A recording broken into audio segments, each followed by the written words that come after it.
શરૂ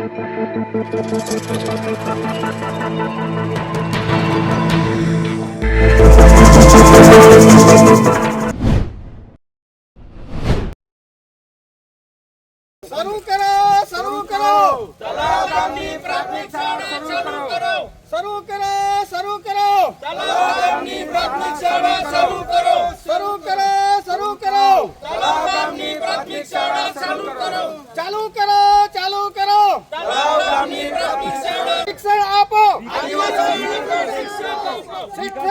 શિક્ષણ આપો શિક્ષણ આપો આદિવાસી શિક્ષણ આપો શરૂ કરો શરૂ કરો શરૂ કરો શરૂ કરો શરૂ કરો શરૂ કરો શરૂ કરો શરૂ કરો ગામની પ્રાથમિક શાળા શરૂ કરો ગામની પ્રાથમિક શાળા શરૂ કરો શરૂ કરો ચાલુ કરો ચાલુ કરો ગામની પ્રાથમિક શાળા શરૂ કરો શિક્ષણ આપો શિક્ષણ શરૂ કરો ચાલુ કરો ચાલુ કરો ગામની પ્રાથમિક શાળા કરો ગામની પ્રાથમિક શાળા શરૂ કરો શિક્ષણ આપો શિક્ષણ આપો વાલીઓને પોતાના કાગળ ઉપર સહી કરાવીને એ શાળા બંધ કરવી છે, ઝીરો સંખ્યા બતાવીને શાળા બંધ કરવી છે, એટલે એ સત્વરે પાછી ચાલુ કરવામાં આવે એવી વડીલો ગામ લોકોની માંગ સાથે અમે સમાજના તમામ યુવાઓને સાથે રાખીને આવેદનપત્ર અમને આપવા માટે આવેદન અમારી રજૂઆત ઉપર સુધી તમે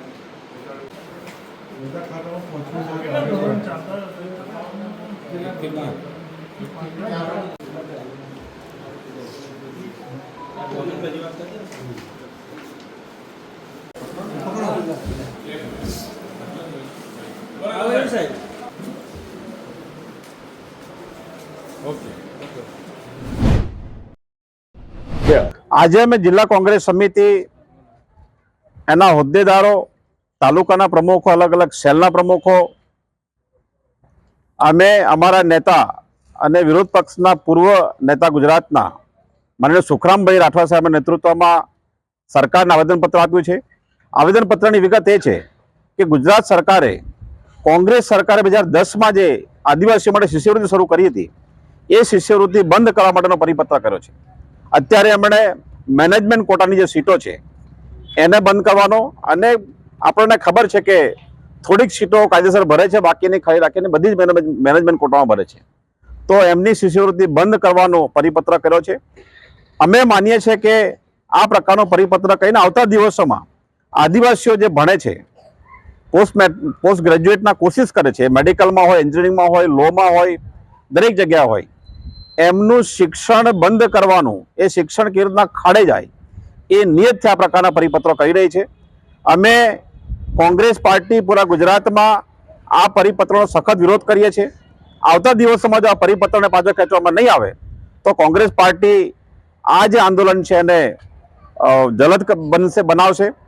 અમે એનો વિરોધ કરીશું, અને અમે સાથે આપના માધ્યમથી ગુજરાતના છોટાઉદેપુરના આદિવાસી વિદ્યાર્થીઓ, યુવાનો, વડીલો, સામાજિક કાર્યકરો દરેકને અપીલ કરીએ છીએ કે આ પ્રકારના પરિપત્રથી આપણા શિક્ષણ, આદિવાસીના શિક્ષણને ખાડે લઈ જવું, નહીં ભણવા દેવા માટેની આ જે વૃત્તિ છે એ એમણે શરૂ કરી છે. આપણે એનો વિરોધ કરીએ અને આવતા દિવસોમાં આ પ્રકારની નિયતવાળા જે લોકો, જે પાર્ટીઓ છે એમને સરકારમાંથી બેદખલ કરવા માટેની તૈયારી શરૂ કરીએ, એ હું આપના માધ્યમથી દરેકને અપીલ કરું છું. ધન્યવાદ.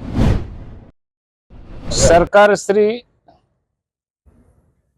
આદિવાસી વિસ્તારમાં આવેલી શૈક્ષણિક સંસ્થાઓમાં જ્યાં નર્સિંગના કોર્સ ચાલતા હોય, કે ડૉક્ટરનો કોર્સ ચાલતા હોય, કે એન્જિનિયરિંગના કોર્સ ચાલતા હોય, કે અન્ય ઉચ્ચ શિક્ષણના કોર્સ ચાલતા હોય, અને મેનેજમેન્ટ કોટામાં જેણે એડમિશન લીધું છે તેવા વિદ્યાર્થીઓનું સરકાર તરફથી મળતી પોસ્ટ ગ્રેજ્યુએટ માટેની જે સહાય છે, સહાય બંધ કરવાનો નિર્ણય લીધો છે.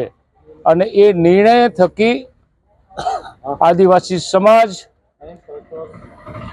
જે બાળકો, યુવાનો વધુ અભ્યાસ કરીને આગળ જઈ રહ્યા છે એને અટકાવવાનો ધંધો આ રાજ્ય સરકારે કર્યો છે એમ કહી શકાય. ભારત સરકારે કર્યો તો ભારત સરકારે કર્યો કહેવાય, અને ભાજપની સરકારે જ કર્યો છે એમ કહું તો કંઈ ખોટું નહીં. આટલા વર્ષો સુધી તમે એને સહાય ચૂકવી, શિષ્યવૃત્તિ આપી, ભણવામાં આગળ આવવા માટે પ્રયત્ન થયા, આદિવાસીઓ આગળ વધે અને પગભર થાય એમાં સરકારને પેટમાં તેલ રેડાયું છે એમ કહું તો ખોટું નહીં. શા માટે તમે આદિવાસીઓ જે પગભર થઈને આગળ જવા માંગે છે એને અટકાવવાનું કામ આ સરકાર કરી રહી છે? અને આ જે પરિપત્ર બહાર પડ્યો છે એ પરિપત્ર સરકાર, ગુજરાત સરકાર પણ એને રદ કરવા માટે પ્રયત્ન કરે. જાતે બનાવ્યો સરકાર, ગુજરાત સરકારે નિર્ણય લીધો હોય તો એને રદ કરે, અને ભારત સરકારે જો એને બહાર પાડ્યો તો ભારત સરકાર રદ કરે. આ દેશના આદિવાસી યુવાનોનું ભવિષ્ય બગાડનારો પરિપત્ર છે, અને તેથી અમે આજે કલેક્ટરશ્રીને આવેદનપત્ર આપવા માટે આવ્યા હતા. આવેદનપત્ર આપ્યું છે. પરિણામ અમે દેખીએ છીએ કે કેટલા દિવસમાં કરે છે. નહીં તો એ વાત નક્કી છે કે આદિવાસીઓને આગળ ભણતા અટકાવવા માટેનું એક આ ષડયંત્ર છે, અને એ કોના થકી થઈ રહ્યું છે એ અમે જાણીએ છીએ. હમણાં વાત નથી કરવી. અમે જ્યારે છોકરાઓ બધા ભેગા થશે અને અમારા છોકરાઓ, નવા યુવાનો છે, એ યુવાનોને આગળ આ વાત કરશું. આજે અમે સમાજના તમામ યુવાનો, વડીલો, આગેવાનો બધા ભેગા મળીને નસવાડી તાલુકાના તલાવ પ્રાથમિક શાળામાં આજથી 1 વર્ષ અગાઉ જે શાળામાં ફરજ બજાવતા શિક્ષકે પોતાના અંગત સ્વાર્થ માટે શાળા બંધ કરેલી હતી. શાળામાં ભણતા વિદ્યાર્થીઓની, વાલીઓની કોરા કાગળ ઉપર સહી કરીને અને શાળામાં ભણતા વિદ્યાર્થીઓના એલસી ઘરે ઘરે આપીને પછી 0 સંખ્યા બતાવીને શાળા બંધ કરી દીધેલી હતી. એના માટે આજે અમે મામલતદારશ્રીને આવેદનપત્ર આપવા માટે આવેલા છે. આવેદનપત્રમાં અમે એવું પણ જણાવેલું છે કે આ શાળા દિન 15માં ફરીથી શરૂ કરવામાં આવે અને આ શિક્ષક પર કાયદેસરની કાર્યવાહી કરવામાં આવે અને સસ્પેન્ડ કરવામાં આવે એવી ગ્રામજનોની માંગ છે અને સમાજની માંગ છે. આવનારા સમયમાં જો 15 દિવસની અંદર આ શાળા શરૂ કરવામાં નહીં આવશે તો આવનારા સમયમાં સમાજની સાથે રાખીને હજારોની સંખ્યામાં રોડ રસ્તા પર ઉતરી આવીશું અને ઉગ્ર ગાંધી ચિંધ્યા માર્ગે આંદોલન પણ કરીશું. એટલે અમારે જે તે જવાબદાર પ્રશાસન હશે એમને વિનંતી છે કે આ શાળા સત્વરે પાછી શરૂ કરવામાં આવે. આજથી 1 વર્ષ પહેલાં પણ આ તલાવ જે શાળા છે, આપણી પ્રાથમિક શાળા બંધ થઈ હતી, ત્યારે અમે જે લોકો સામાજિક આગેવાનો અને તલાવના ગ્રામજનો સાથે મળીને અમે પહેલી પણ રજૂઆત 1 વર્ષ પહેલાં પણ આવેદનપત્ર આપીને રજૂઆત કરી હતી. પણ એનું કોઈ અત્યાર સુધી એનું કોઈ સરકાર દ્વારા કે એના પ્રશાસન દ્વારા કોઈ પગલાં લેવામાં આવ્યા નથી. પણ આજની ફરીથી પાછા 2-4 વાર એ લોકોએ આપણે રજૂઆત કરી તોય પણ એ પગલાં લીધા નથી. તો સરકારે ખરેખર જે દાવા કરે છે કે આદિવાસી બાળકો ભણવા જોઈએ અને આગળ વધવા જોઈએ, એ દાવા ખોટા સાબિત થઈ રહ્યા એવું દેખાઈ રહ્યું છે. સરકારને, પ્રશાસન અને એના રાજકીય નેતાઓને પણ આ વસ્તુને ધ્યાન આપવું જોઈએ કે ખરેખર આટલું બધું સરકારે ગ્રાન્ટ ફાળવે છે, આટલી બધી ગ્રાન્ટો આપે છે સરકાર, તો એ છતાં અમારે અહીંયા આદિવાસી વિસ્તારની અંદર કેમ બાળકો શિક્ષણથી વંચિત રહી જાય છે? અને આટલા બધા આદિવાસી બાળકો વંચિત રહે છે તો એમાં જવાબદાર અહીંના સ્થાનિક પ્રશાસનને નેતાઓ પણ છે, કેમ કે અહીંનું સ્થાનિકની જવાબદારી એમની હોય છે અને એ લોકો એમને ધ્યાન આપતા નથી. અને વારંવાર રજૂઆત કરવા છતાં પણ હજી સુધી કોઈ પણ રાજકીય નેતાઓનું પેટનું પાણી કેમ હલતું નથી? કેમ આવનાર ચૂંટણીઓમાં પણ જો આવા નવા આદિવાસી વિસ્તારની અંદર રહેશે તો આ સમાજ એમને ચૂંટણીઓ દરમિયાન પણ એનો જવાબ આપી. એના સ્થાનિક ધારાસભ્યોને રજૂઆત પહેલાં પણ મૌખિક કરવામાં આવી હતી અને હવે પછી પણ લેખિત આપણે ધારાસભ્યને હમણાં પણ રજૂઆત કરવાના છે. અને આ 15 દિવસની અંદર જે માંગ છે અમારી, અને ધારાસભ્ય શું પણ સાંસદ સભ્યને પણ અમે રજૂઆત કરીશું આ બાબતમાં. અને હવે પછી કદાચ એ લોકો અમને આ પ્રાથમિક શાળા જો ફરીથી નહીં ચાલુ કરે, શિક્ષક ત્યાં નહીં મૂકવામાં આવે, તો ગાંધી ચિંધ્યા માર્ગે સમગ્ર આદિવાસી સમાજ આ આંદોલન કરશે અને રોડ રસ્તા પર ઉતરવા પડે તો ઉતરશું અને ધરણા પણ કરવા પડે તો કરીશું. 100% નેતાઓનો પણ ઘેરાવો કરીશું. મારી શાળા બાલવાટિકાથી ધોરણ 5 સુધીની છે અને એમાં લગભગ 45 જેટલી સંખ્યા છે. હાલ હું એકલી જ છું. લગભગ 1-1.5 વર્ષથી હું એકલી જ ફરજ બજાવું છું. અહીં મહેકમ પણ 2 શિક્ષકોનું છે, પણ હાલ કોઈ શિક્ષક નહીં અને મારે જ આ છોકરાઓને બધા જ વિષયો, બધા જ ધોરણ ભણાવવાની ફરજ પડી છે.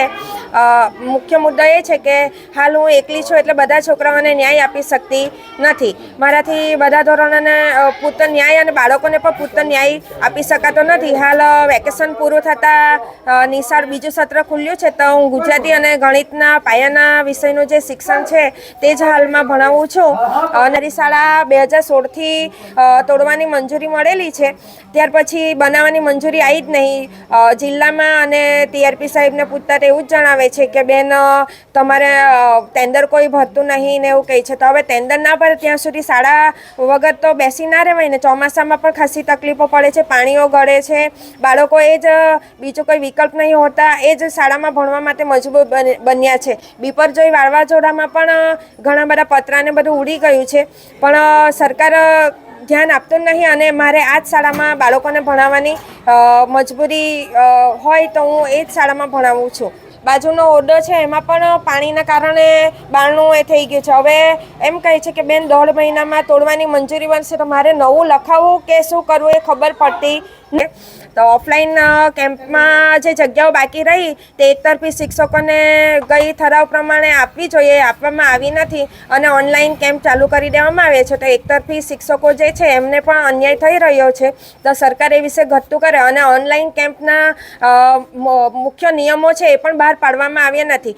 જે શિક્ષકો ઓફલાઈન કેમ્પમાં અસંમતિ દર્શાવી હોય, ના લીધું હોય, તે પણ હવે ઓનલાઈન કેમ્પમાં ભરવાના છે. તો એમની સિનિયરિટી 0 થશે, કેવું થશે, એવા નિયમો પણ સરકારે જાહેર કર્યા નથી. અને ઓનલાઈન કેમ્પ પૂરો થાય પછી જનરલ કેમ્પ કરવાનો ઓફલાઈન, એના વિશે પણ પરિપત્ર જાહેર કર્યો નથી. તો એ પરિપત્ર પણ જાહેર કરે.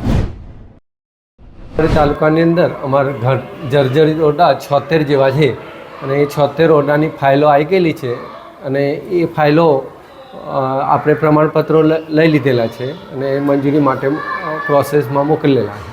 અને શાળાના આપણે નસવાડી તાલુકામાં ઘટતા 786ની આજુબાજુ અમારું મહેકમ છે, એમાંથી 1 થી 5માં 275 જેટલી જગ્યા ખાલી છે અને ભાષા, ગણિત, વિજ્ઞાન અને સામાજિકની અંદર 59 જેટલી જગ્યા, આમ કુલ 334 જેટલા શિક્ષકોની ઘટ નસવાડી તાલુકામાં છે.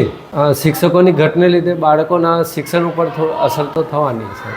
અમે મહેકમની માહિતી તમામ જિલ્લા પંચાયતની અંદર અમે મોકલી આપેલી છે અને ભરતી અને આ જે જિલ્લા પંચાયતનો જે હમણાં જિલ્લાનો જે કેમ્પ છે એની અંદર એ માહિતી અમે આપેલી છે. 120 જેટલી શાળાઓ બધી ટોટલ છે, એમાં એક શિક્ષકવાળી શાળા છે. એટલે જ્યારે કામગીરી મૂકવાનો એ પ્રશ્ન આવે છે ત્યારે બીજેથી વ્યવસ્થા કરવાની બહુ તકલીફ પડે. સંયુક્ત પાઠ યોજના જે હોય છે એને અંતર્ગત એમને ન્યાય આપવાનો તો પ્રયત્ન કરે છે, પણ એક શિક્ષકના લીધે થોડી તકલીફ તો રહેવાની. અમે એ તમામ માહિતી જિલ્લા પંચાયતમાં જિલ્લા કક્ષાએ પહોંચાડેલી છે અને આ જે નવી ભરતીની પ્રક્રિયા છે એમાં એ જગ્યાઓ અમે મૂકેલી. તડવી જસવંતસિંહ, વારાણસી તડવી, TPO નસવાડ. બીજું કંઈ નહીં, હારી નિહાર કરે, છોકરા ભણે, રાજી થાય.